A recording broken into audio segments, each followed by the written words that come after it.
पास स्वागत है। मैं हूं बसंत पांडे। कोविड स्वास्थ्य सहायक जिनको कोरोना काल में एक योद्धा का दर्जा दिया गया, उन योद्धाओं को कोरोना काल में जो हालांकि एक उनकी वाहवाही उड़ाई गई, उनको वाहवाही कहा गया, उनको भगवान का दर्जा दिया गया, लेकिन जैसे ही कोरोना का कहर कम हुआ, 28,000 कोविड स्वास्थ्य सहायकों को हटा दिया गया। इसके बाद कोविड स्वास्थ्य सहायकों की ओर से शहीद स्मारक पर धरना दिया गया।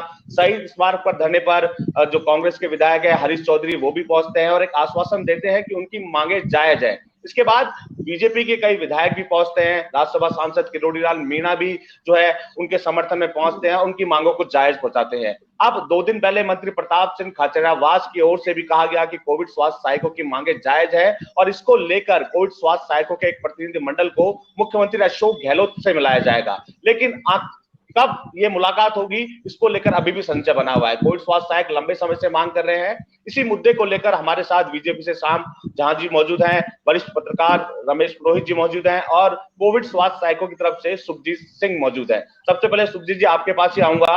ये आश्वासनों का दौर तो लंबा चल रहा है। एक बार फिर मंत्री प्रताप सिंह खाचरियावास की तरफ से आपको आश्वासन दिया गया है? बिल्कुल, दीपावली से एक दिन पहले हमने प्रताप सिंह खाचरियावास के घर का घेराव किया था। उस दिन भी उसने आश्वासन दिया था कि मैं 1-2 दिन में सीएम से मुलाकात करवाऊंगा।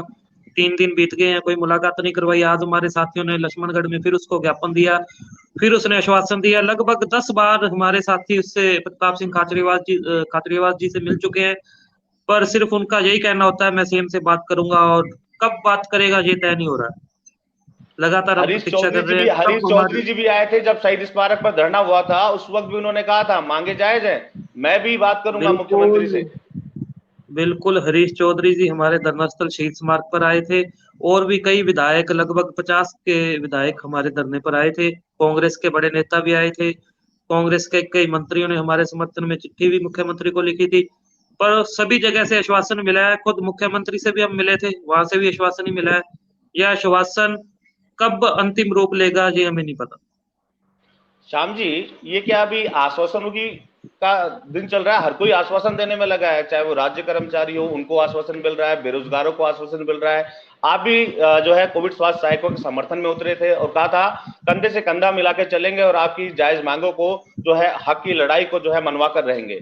अब कहां है बीजेपी? बीजेपी का क्या स्टैंड है? देखिए बसंत जी, बीजेपी हमेशा अपने स्टैंड पर ही रहती है और जितने युवा हैं, बेरोजगार हैं, उनके साथ बीजेपी खड़ी है।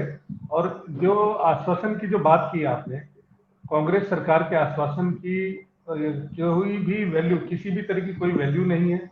आप देख लीजिए, जो उपेंद्र यादव, उनको तो लिखित में एग्रीमेंट तक दे दिया, उसके बावजूद ये अपने वचन पे खड़े नहीं उतरे, क्योंकि इनकी जो मंशा है वो बिल्कुल स्पष्ट है कि केवल और केवल हमें इनका टाइम पास करना है, अपने को टाइम बाय करना है, कैसे भी करके टाइम निकलता जाए और इनको आश्वासन देते जाए और अपना टाइम बाय कर ले।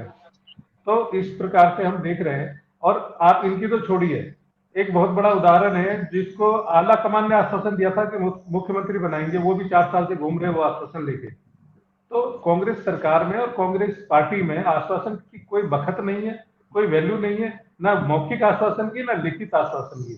तो इनको इस चीज से सीख लेना चाहिए कि उपेंद्र यादव को लिखित में आश्वासन दिया, उसके बाद उनको क्या मिला।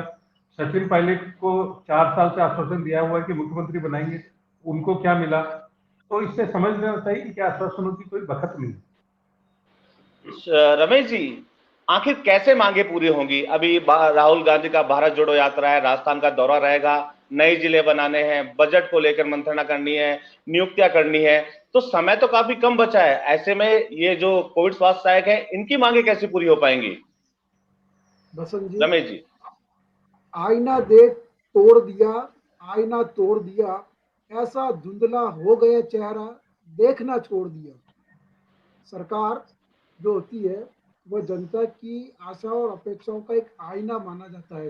राजनीति में अगर बात करें राजनीतिक दृष्टि से, तो सरकार एक आईना होता है उन लोगों का प्रतिनिधित्व करने का, और लोग भी जो है सरकार के प्रति अपना चेहरा देख करके उसमें वो देखती है कि वो कहाँ तक वो खरा उतरता है या नहीं उतरता, उसमें अपना ही चेहरा दिखता है एक तरह से। तो जब आप आश्वासन, वायदे और इरादों के साथ में जब आप उतरते हो चुनाव मैदान में, सरकार बनाते हो, तो आपकी नैतिक जिम्मेदारी नहीं कह रहा हूं मैं, सामाजिक जिम्मेदारी बन जाती है कि आप उनको पूरा करने के लिए प्रयास करें। देखो जितना होगा वो एक अलग चीज है, लेकिन आप कहीं से शुरुआत तो करोगे। ए स्टार्ट ए गुड, जो अच्छी जो शुरुआत मानी जाती है वो सफलता की निशानी मानी जाती है। 4 साल हो गए इस सरकार को और युवाओं अभी भी वही खड़ा है, उसकी मांगे अभी भी वही खड़ी है, और नौकरियों के लिए जो एक अवसर की तलाश में वो हमेशा घूमता है। रोज एक नई सुबह होती है कि आज कोई उसको एक नया अवसर मिलेगा, और जब शाम ढलते ढलते उन वायदों, इरादों और आश्वासनों को पूरा करने का कहीं कोई दूर दूर तक भी एक दिए की रोशनी, जैसे दीपावली गई है, दिया की रोशनी की जैसी एक चमक दिखनी चाहिए, वो भी अगर नहीं दिखती है तब निराशा होती है, तब आंदोलनों की शुरुआत होती है। ये मन से भी होती है, और वो मन से जब जो एक गुस्सा है वो बाहर दिखाई देता है। अभी इन दिनों में राजस्थान का जो माहौल है, या राजस्थान में जिस तरह की एक कर्मचारियों के सरकार के प्रति जो एक गुस्सा कह लो या उदासीनता का भाव कह लो, वो जो दिखाई दे रहा है, वह निश्चित रूप से कांग्रेस के लिए, सरकार के लिए नहीं, कांग्रेस के लिए बहुत दुखदायी साबित होने वाला है। कारण यह है कि वह विभिन्न मोर्चों पर रखने के समस्याओं से घिरी हुई है, चाहे उसकी आंतरिक समस्याएं ले लें, पार्टी के विदिन या सरकार के भीतर की समस्या है, उससे वो ऊपर नहीं पाई है। दूसरी कि पिछले 10-15 दिनों से, महीने भर से जिस तरह का एक माहौल पूरे राज्य में बनता जा रहा है, युवा वर्ग असंतोष है, राज्य कर्मचारी असंतोष है, इनकी वेतन विसंगतियां सामने है, ट्रांसफर पॉलिसी की दिक्कतें हैं, और इसके ऊपर अब जबकि चुनावी वर्ष में वो प्रवेश करने जा रहे हैं, तब दिक्कतें एक अलग तरह की आती है। 4 साल तक ऐसा माना जाता है सरकार के लिए कि उसके पास में ये जो 4 साल होते हैं वो काम करने के लिए ठीक होता है। पहला साल तो नया नया जब मंत्री मंत्री बनते हैं तो उनको समझने में थोड़ा सा समय लगता है। कोई भी मंत्री अगर आप क्या कहते हैं शपथ ग्रहण करता है या पदभार ग्रहण करता है, तब वो कहता है कि देखते हैं किस तरह से माहौल है, क्या है, जो है दिक्कतें हैं, वो 4-6 महीने उसमें निकल जाते हैं, बजट की प्रक्रिया शुरू हो जाती है। 3 साल तक के कामकाज का उनके पास में लेखा जोखा होता है। 5वां जो साल शुरू हो उससे पहले पहले कई दिक्कतें सामने आती है, जैसे कि हर वर्ग में एक असंतोष जो दिखता है वो दिखता है। तो कहने का मतलब ये है मेरा कि अब जबकि ये चुनावी वर्ष में प्रवेश करने जा रही है यह सरकार, दिक्कतें चुनौतियां उनके सामने बहुत ज्यादा है। खास करके जो अभी इन आंदोलन या जिस तरह का एक माहौल बन रहा है वह उसके जो है विपरीत जा रहा है। इसलिए सरकार की तरफ से सबसे पहली जगह प्राथमिकता हो वो यह होनी चाहिए कि आप टेबल टॉक करो, वार्ता करो, संवाद करो, सबसे बढ़िया संवाद। तो संवाद की स्थिति भी अभी जो है दिखाई नहीं देती है दूर, जैसे कि उपेंद्र यादव साहब जो अहमदाबाद में बैठे हैं, लखनऊ तक का सफर किया, लखनऊ